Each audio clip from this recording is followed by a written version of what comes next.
All right, so I found another free piece of content for income statement. Again, this is to help you learn, get familiar with the financial statements that you should be having inside of your business. This is the income statement, also known as what? The profit and loss statement, right? So profit and P&L statement. All right, so um, this I'm just here to share this with you. I did a balance sheet. I found the balance sheet, and then I also found this, which is the P&L. Comes from QuickBooks. Gives some information of what general line items are for any business, and for so your product might be T-shirts here, and then your service may be accounting services like me, and then another product may be I don't know. Excuse me, mugs or um, and other items. So that's what that means. That's how you fill all of that in. And then you have the cost of goods sold, which if you click on a cell and then you point to the caret or just inside of the cell, it tells you exactly what should be there. This would include costs directly related to producing the product or providing the service. Enter the appropriate role label for your product or service. Now, cost of goods sold, this is an expense to a direct expense. So the good example of that is salaries, where that is a direct expense. And then down here under operating expenses, which are your typical general operating expenses that you spend on your business. Salaries indirect are down here. So a direct cost would be the cost of me to for my business for the time and things that at my rate or my salary that I pay myself.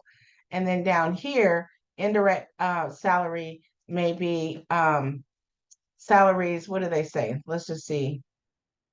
This typically includes labor for employees that do not directly produce or a product or provide a service. So yes, if I have somebody working with me and they're not necessarily um, providing consultation or something like that, then that would qualify them as that. In this case, there's an example over here. And so this template is essentially for a construction company. Some of us, we just bypass this whole section and we just put in our revenues and then we have our operating expenses here. Same thing, because the cost of goods sold, they're deducted out of the revenues.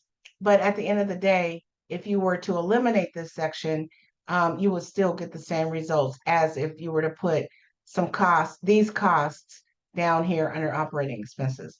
So, and then you have your interest. I'm not going to talk about, earnings before interest and tax. That's a little bit deep. Small businesses, yes, that happens.